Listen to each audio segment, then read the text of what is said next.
keep in mind that our job as a sales professional is to match the needs of the customer. And a lot of times we have to help them figure out what those needs are and make us the safest choice, not the best choice, the safest choice. And a subscription model substantially improves the probability that they'll see us safer versus a transaction-only purchase. Coffee's for closers only. So we've established my proposal is sound in principle. Now we're just haggling over price. Let's see how much we're going for on eBay. Man, it's the same as Dunkin' Donuts. Costs 15 times the price. Welcome to Impact Pricing, the podcast where we discuss pricing, value, and the sometimes pesky relationship between the two. I'm Mark Stiving, and today we continue the season of subscriptions, a series of podcasts focused on the subscription business. And today is going to be fascinating because we have Mark S.A. Smith. Here are 3 things you really want to know about Mark before we start. He focuses on helping executives stay ahead of innovation. He is one of those big thinkers. He hosts his own podcast, The Selling Disruption Show, and Mark's been training salespeople for decades. Oh, and both he and I are members of the National Speakers Association, so you should expect the quality of this one to be awesome. Not setting the bar too high for you, Mark. Welcome, Mark. Thank you, Mark. Let's do some disrupting and do some of that pricing innovation. It's one of my favorites. So let's talk about subscription pricing, if you don't mind. Well, first off, let's let everybody know what it is that you really do so that they've got a feel for where you're coming from as we talk about subscription. Yeah, Mark, you did a great job getting started. I'm a business growth strategist. I work with companies to help them figure out how to grow their companies as fast as possible by selling at higher margins. One thing I wanted to point out is I wrote a book called Guerrilla Negotiating with J. Conrad Levinson, Mr. Guerrilla Marketing, and Orville Ray Wilson back in the 90s, late 90s. And this book was the first one ever written specifically for salespeople to help them counter the dirty tricks that buyers play on them to get them to lower their prices.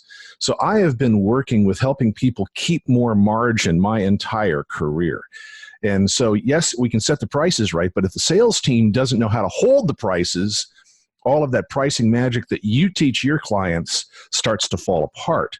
So just as a setup to make the segue into the world of subscription pricing, subscription pricing is both wonderful and awful at the same time. So which one do you want to start with first? Well, I think wonderful sounds better. All right. So the wonderful part is it's easier to sell subscription pricing than anything else because of the low risk that's involved for the customer. You really mean it's easier to sell subscriptions, not subscription pricing?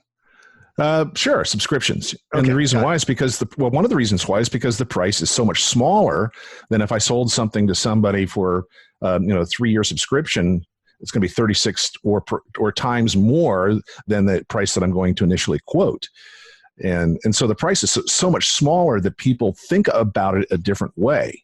So it's not only the subscription, but the pricing itself is easier. And if you think about it, most companies who go from a on-prem or perpetual license model to a subscription, they take their perpetual license, they divide it by 3, so that's 3 years. They divide that by 12, that's 12 months. So now you've got 1/36 of what you used to get as the investment someone has to make for that first month. That's exactly right. And so that's the reason why I use that particular number. Thank you for doing the math there. Yeah, no worries. And that's right. And so it's a whole lot easier if I walk in and say, hey, this thing is $10 a month versus $360 to buy. It's a different order of magnitude. In this particular case, it's actually 3 orders of magnitude different in the mind of the buyer, which is something that every buyer has to think about. One of the things I've learned in the past is that unless a buyer spends a lot of time purchasing an item and they get used to knowing what the prices should be, they frequently are shocked by how much money they have to pay to buy something. And so the subscription pricing is a lot smaller, and so therefore it's easier for them to visualize and say yes to, especially with organizations that have constrained budgets. I mean, a 36th of the price versus having to come up with 3 years worth of funding in advance, that's a hard thing for a lot of people to do. Yeah, and it feels so much less risky. I'll give you $10 for a few months and see if it works, and if it doesn't, then I didn't spend $360. right on, which actually makes you look better to the boss.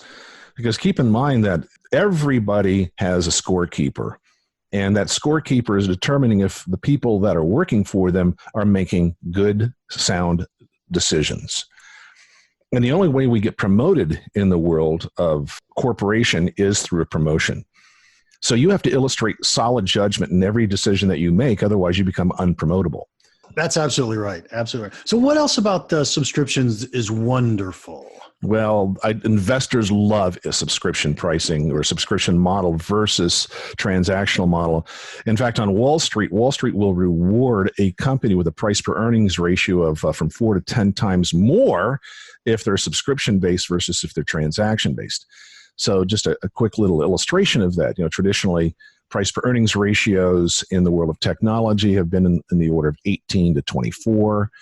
And Microsoft is running around 90 right now. And the reason why is because they've made a wholesale pivot to a subscription model. You cannot buy Microsoft software. You can only subscribe to Microsoft software. That means that every executive on the planet whose job is to maximize the shareholder value is making that pivot from transactional revenue to subscription revenue. Yeah, and that seems like it's a second order effect. I get it that we care about our stock price, and that's really cool, but I think the reason the stock price is higher is because it's such a better business model. Investors prefer the stability of subscription pricing, knowing that on the first of every month, there is going to be revenue flowing in that is independent of the current activity around sales. So for investors, they like that cash flow. And so they're willing to pay more to get that cash flow. Yeah, it seems a number that I'm seeing a lot is if you have about a 3% per month churn rate, that's rolling in the ballpark of 70% of next year's revenue is booked on January 1st. It's the most amazing thing. Of course, we see that with Amazon and the Prime subscriptions. That's a really good example of that, because Prime is a subscription model. $100 to $120 a year to subscribe to Amazon. Yeah, I am so amazed by Prime. Oftentimes when we talk about companies and their pricing, we have to understand what their strategy is and what they're trying to get accomplished. And if we look at most subscription companies, they're trying to make money at the subscription. I don't think Prime's doing that. Prime is only there because they want to get you locked into buying stuff from Amazon. Well, there is that aspect to it. There is this customer situation where customers make a commitment, and keep in mind, when you subscribe to something, you are making a commitment to include whatever you're subscribing to as part of your identity. And that's a critical concept. And people have a hard time shifting their identity. So once they've made the subscription, Prime is part of their identity, then they have a difficult time disconnecting. But let's take a look at what this does to Amazon from a revenue standpoint. There's 100 million households in North America that subscribe to Prime.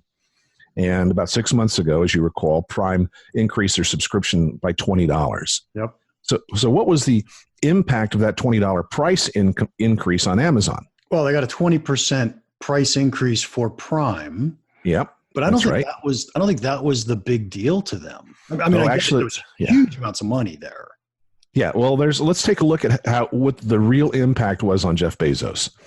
It's exactly this. So first of all, Amazon, if you take a look, they're running at about 188 price per earnings ratio right now. Obscene. Well, but the reason why is because Amazon is so tied into 100 million consumer homes. They have extraordinary penetration, and people just buy through Amazon. And if you increase $20 for 100 million, that's a $2 billion increase in cash flow.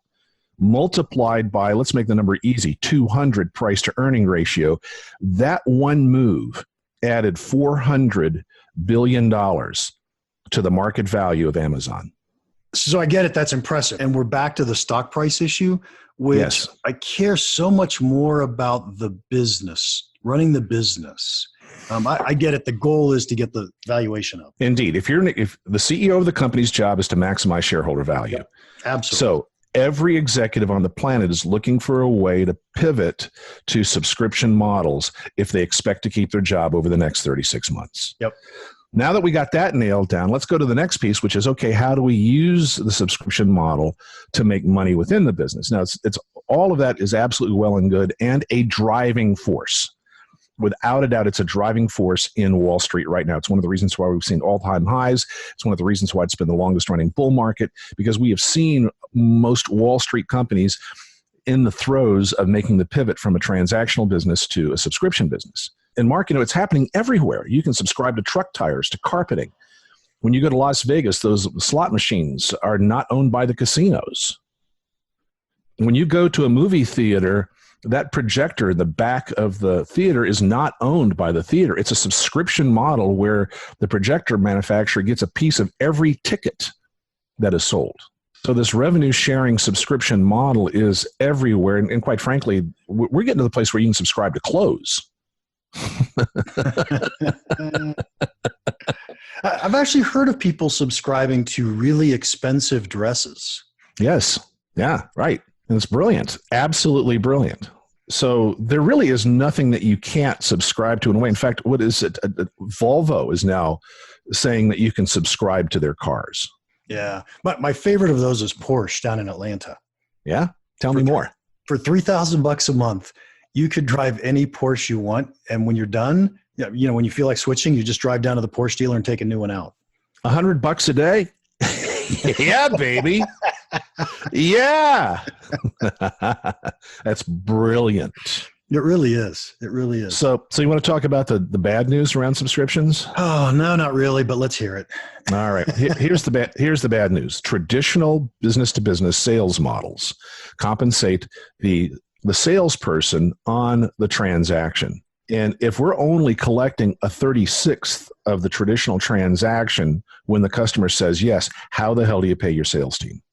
Okay, how the hell do you pay your sales team? Well, you either amortize back and you give the salespeople, you front some money up front and you pay your salespeople. But the problem is that, how do you handle cancellations for subscriptions? Or you put your sales team on a recurring revenue so they get a piece of the action for the next 36 months, but that doesn't really work well. It causes salespeople to get lazy. Or you come up with a different model. And one of those models that I see working fairly well is where it's possible, you charge an installation fee or a transfer fee or a data migration fee. There is some sort of enrollment fee that pays the sales team. Yeah, that kind of puts more risk back on our buyers again in that early decision then, doesn't it? It does. But then again, it also pivots us to a sales model where we compensate salespeople for hunting, not for farming. And the reality is that that's what we want, is we want salespeople to hunt. But on the other side, if you create a guarantee that says, we're going to charge you this 3% charge to enroll you, get you hooked up, get you signed on.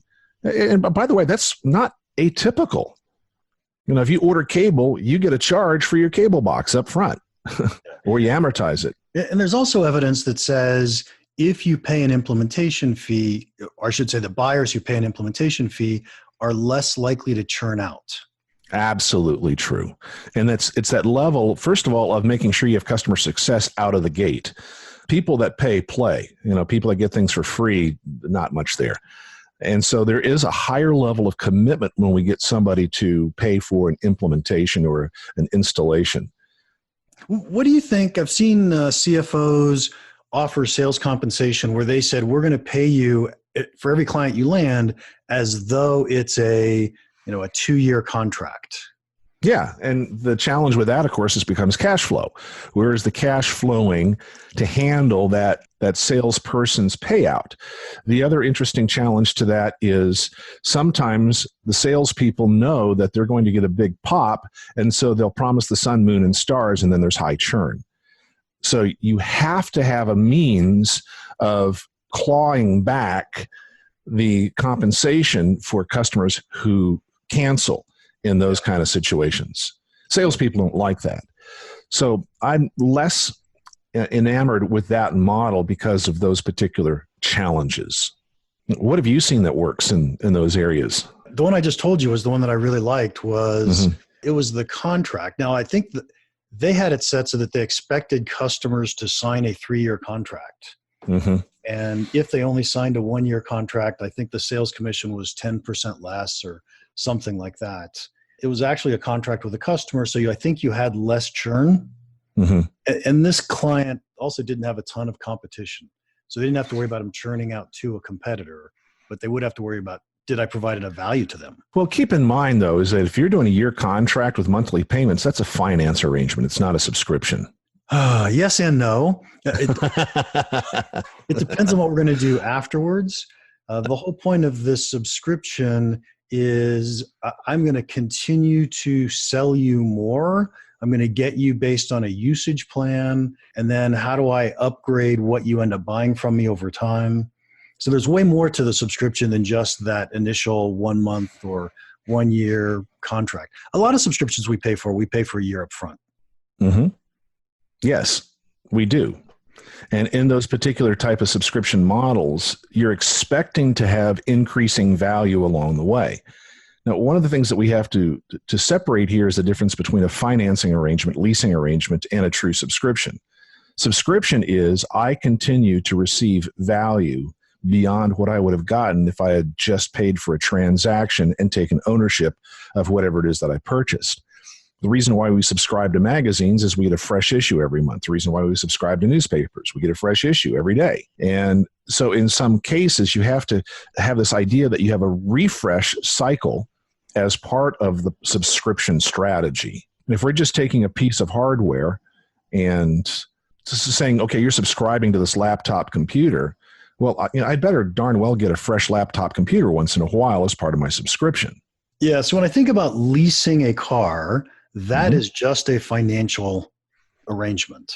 Versus the Porsche example you gave. Yes. That's a true subscription in that I can get refreshed or added value on a regular basis. Yes. And so I think we need to separate those out. Otherwise, calling it a subscription to customers can cause challenges. Completely with you. Now, let's go back to Amazon Prime for a second. Mm-hmm. I pay them, $120 a year. Yep. So am I subscribed? Because I'm paying it on an annual basis. Yep, you're paying an annual basis for it. That's sure. So it's an annual subscription, and there's always new value because you have all of these Amazon Prime movies and videos and shows that show up, and you have access to new music. And so Amazon has added things that it's beyond just 2-day shipping that brings the increasing value, the ever expanding value that causes it to be a true subscription. Yeah, I find it really challenging to precisely define subscription. Mm-hmm. Uber, is that a subscription? No, because it's on demand, although Uber offers a subscription plan. Yeah. And the subscription plan is that you pay a fee and therefore get rides throughout that month at a substantially reduced rate. Now, in that particular case, what I'm purchasing is the substantially reduced rate and added value of being able to do that. And I don't know if you saw this recently, Uber's up-leveled. Now you have various levels, gold, diamond, platinum, plutonium, I don't know. And the idea here is that you're getting some additional value. For example, if you cancel and rebook within 15 minutes, you don't pay the cancellation fee, or free Uber Eats delivery 3 times per month. And those are ways of creating competitive differentiation in the marketplace against other ride sharers. Ultimately, Uber is going to move to a subscription basis using self-driving cars. So you'll pay a monthly fee to Uber, and then you can take all the rides you want for that fee using self-driving cars within certain limits, within certain consumption limits. And they're moving to that. Nice. But Uber, as we use it today, just on demand, is not a subscription model. Right? Because subscription means we get paid in advance to have access to some sort of good or service. In a way, I agree with you, but in another way, I don't. In the sense that there are a lot of times we subscribe to things and then we pay based on usage after that. Well, sure, there is a usage component to a number of subscription types of services, but I would also say that is a modification of the concept of subscription. Now, do we subscribe to the utility company? Well, no, because the moment you cancel your subscription, you don't have utilities anymore. There's no competition in that particular model. But it is a recurring revenue model. I think what it is with the Uber is that it has so many things in common with most subscription models. So it's still really low to get in. It's still, I need to keep you super happy so that you're constantly coming back. It's a recurring revenue that could get you to buy more from me in the future. There's so many things that are right there, just like a subscription model. And this is a worthwhile debate and conversation, Mark, because we are in the business of figuring out how to make this work best. And there is no one right answer. There's multiple right answers. Some of the examples that we've been discussing have been business to business. Some have been business to consumer, a la Uber and Amazon Prime. And there's a lot of consideration that has to go into how we structure this so that it is most attractive to our customers, to our business model, and to our shareholders. And so it's not a pat answer, but it is a direction that we have to pay attention to. You must pay attention to the subscription business model as part of the innovation of your business, listener, or you will be disrupted. Yeah, I'm completely with you on that. In fact, I like to end my podcast with this one question. And so I'm going to ask it and I'm going to expect an answer, but you don't have to give me my expected answer. What's the one piece of pricing advice you would give our listeners that you think would have a big impact on their companies? All right. Well, the pricing advice is simply this: never ask your customers what you should charge them. I'm with you on that one. Because they don't know. Your job is to set the price and then to create the value around it so that price seems like it's a deal. Keep in mind that our job as a sales professional is to match the needs of the customer. And a lot of times we have to help them figure out what those needs are and make us the safest choice, not the best choice, the safest choice. And a subscription model substantially improves the probability that they'll see us safer versus a transaction-only purchase. Yeah. Mark, this has absolutely been fabulous.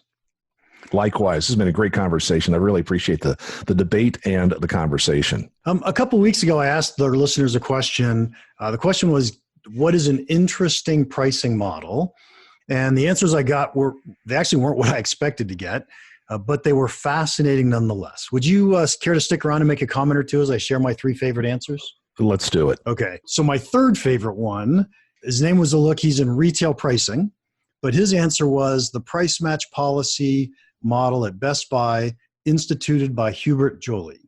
A couple of points to explain. 1, when you have no differentiation, pricing becomes the default differentiation. And 2, never start a pricing war with a competitor that does not care about margin.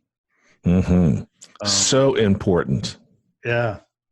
Any thoughts? You know what I loved about the price matching policy is, in truth, it really does avoid price wars because you're telling your competitors, don't undercut my price because I'm just going to match it. It's no big deal. Yeah, exactly. I can remember the first time I experienced that was 3 decades ago. I was buying a piano, and the guy said, I said, what's the best price you can give me? He says, go out and find the best price, come back to me, and I'll beat it. Yeah. That was, and it was brilliant, absolutely brilliant, because you're right, price matching does that. And the reality is that it doesn't cost you a lot to do price matching because, keep in mind, only 15% of the population focuses on price as their decision. Now, if everything is equal, then price becomes the default. True. Our job is to make sure everything's not equal. For example, in the world of Best Buy, is it in stock is a differentiator. Yes. Yeah, absolutely. Can somebody sell me the accessories? Can somebody get the thing installed? Geek Squad sets Best Buy apart from everybody else back in the days when there was everybody else, but Best Buy is the only one that's left. Now it's Amazon, right? Amazon and Best Buy. That's it. Right. Well, and to me, Best Buy is, can you explain this to me? Exactly. And that wisdom is critical, especially when we walk in and we're assaulted with 100 different choices for the TV. So which one is best? I don't know. What are you trying to accomplish, right? And where are you going to put it? What are you going to watch on it? All those kind of interesting questions then. Explain it. That's the value. Right on. Okay, so the second one, you're going to like this one, Mark. This is Can't Thomas at Lufthansa. He said, the traditional haggling remains unmatched. Demand and supply side have all the relevant information at hand. They can react dynamically at all times in the process, and no complex infrastructure is needed. Interesting. Price haggling, boy, that is so cultural. And so you don't just hear the word negotiation. Do you hear something different when you hear the word haggling? no, haggling and negotiating are one and the same. They just happen to be. Haggle tends to be more of a cultural world, and negotiation is the one where you put on suits and coats. But the reality is, it always is a negotiation. Yeah.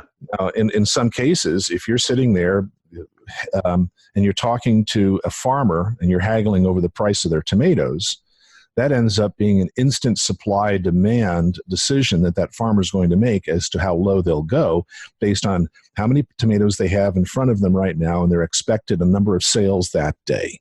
Mm-hmm. And so it really does create an efficient system from a seller standpoint. It's their own yield management program right there. Right there. And, the farmer might say, nope, but I tell you what, if you buy 10 pounds, I'll get it to you for this price. So, in the world of negotiation, folks, keep in mind, lowering the price to get a deal is not negotiation. It's stupidity. Can I quote you on that one? All day long. It was a fundamental concept in guerrilla negotiating in the book. And the reality is that if somebody wants a lower price, you take something off the table. I can't sell this to you at that price, but what I can do is I can sell you a open box, dent, scratch deal at that price if you're okay with it. And watch me open the box and dent it. Yeah, well, you might do that sometime, but that's okay. So I have to tell you why I like this one so much. We beat it up a little bit. I got to tell you why I like it. And it is, in my mind, if we have great salespeople, then negotiation is perfect price segmentation. Indeed. And we can also do a yield management aspect to that. Yes. Knowing that we have stuff in the back that we can sell if we can get some sort of commitment to buy more. Yes. Yeah. And so I think part of what we have to do, well, let me give you this quick idea. Listener, if you have a standard discount type of thing that you've been giving customers, and let's say your average discount that you give up, you don't give away, you give it up, is 4%. Well, what if you increased your commission to your sales team by 2%, and the first 2% of the discount came out of their commission? What do you think would happen to your discounts? Great answer. And what happens is, if you allow your salespeople to give up discounts at no impact on their wallet, they will give up discounts to get deals. And so if you want to really, truly do a value-based pricing, you've got to take discount out of their compensation first. I don't think I've ever heard the first discount comes out of compensation. That's guerrilla negotiating, my friend. That's how we work to increase profitability as we do these interesting, unique, and crazy things. And I'm glad you put that one in your quiver. Yeah, I've heard tons of different sales compensation plans, but that's the first time I've ever heard the first percentage comes out of sales discount. And what happens is everybody wins. The salespeople take home more money, and the company keeps more value, and the customer is actually feeling better because they know they have a better product. They didn't discount, right? Yep. There you go. All right. Okay. Here's the one that I liked the best. This was Daniel. And first off, I'll just read it to you, and then I'll tell you why I liked it the best. All right. Outcome-based pricing of turbofan jet engines. Mm-hmm. The customer pays per hour in operation for a fully serviced, monitored, and high-quality turbofan engine instead of buying upfront the whole engine and someone having to maintain it. Yeah, it's absolutely brilliant. It is. And the reason I like this one, I thought all of them were really good, but the reason I like this one the most is it really is close to subscription pricing and what we're talking about. Mm-hmm. And it's more innovative. Mm-hmm. At least more recently innovative. I'll put it that way. Well, from a consumer standpoint, from somebody who hops on an airplane virtually every week of the year to do my work, I love the fact that the manufacturer of the engine is doing the maintenance on the engine. Mm. That brings comfort to me, knowing that the experts are doing the engine repair, the most critical aspect of the aircraft. And from an operational standpoint, the engine is more than half the cost of the aircraft. So from an operational standpoint, from the aircraft, from the airline company, it changes their model to make them more profitable for a given price point. So I think it's a brilliant model everybody wins. Yeah. I'm completely with you. Yeah. All right. Well, we have to ask a new question for next time. And All here's right. a new approach. Mark, do you have a question that you would like to ask? You don't get to answer it here, but maybe you could answer it on the LinkedIn page if you want to after I answered it. Delighted. All right. So it goes back to the question you asked me a little earlier, but I want to flip it around. And that is, why is it that when you present your price to a customer, they always push back? Why do customers always push back on price? Is that B2B, B2C? Doesn't matter. Doesn't really matter. B2B for sure. B2C less so culturally, but it doesn't really matter. Customers usually are going to react in a negative sense to the price if there's a conversation and they don't have it on the shelf, for example, in the world of retail. Nice. All right. So why is it? Go ahead. No, that's it. Why is it they push back? Excellent question.